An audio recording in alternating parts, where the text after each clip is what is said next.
If you're a Kiwi living in Australia, paying tax, this is the video you need to watch. If this is your first time here, my name is Mark Mansour and I'm the founder of Worldwide Advisory. We help reduce Australian tax exposure for people from all over the world.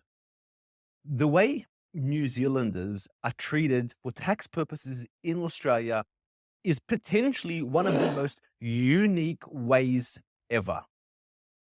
And things are changing. So I highly recommend you listen up and take action as soon as you can, because this may well save you tens of thousands, if not more. As a New Zealander coming into Australia, you are given special rights and special considerations that other nationalities don't get.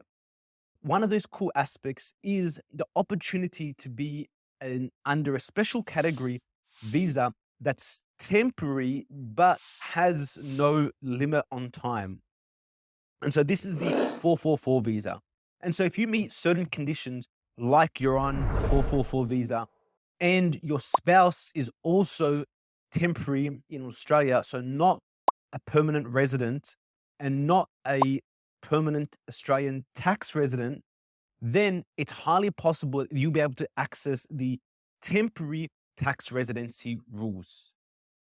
If you're a temporary tax resident, then you only pay tax in Australia on Australian employment income, on income earned from overseas, and from the sale of disposal of Australian property.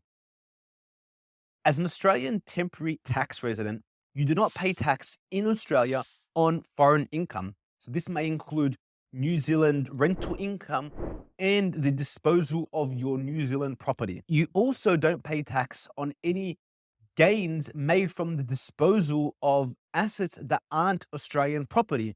So for example, if you made a large capital gain in shares, in cryptos, in ETFs, in bullion, there is no tax to be paid on that in Australia if you meet the conditions of being a temporary tax resident.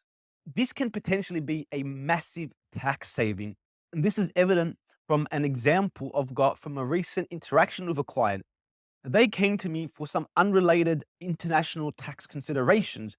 However, they were unaware that they were able to access this temporary tax residency consideration.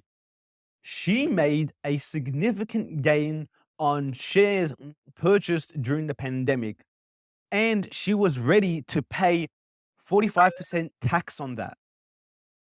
After chatting with me and after going through certain conditions, we were able to ensure that she does not pay any tax in Australia from the gain of those shares, thus saving her a significant amount of money. If you want to learn more about how to reduce your Australian tax exposure as a Kiwi in Australia, do not hesitate to reach out or comment below. And if you want to learn more about the importance of Australian tax residency, then I highly recommend you watch this video here. If you found value in this video, please like and subscribe. Thank you.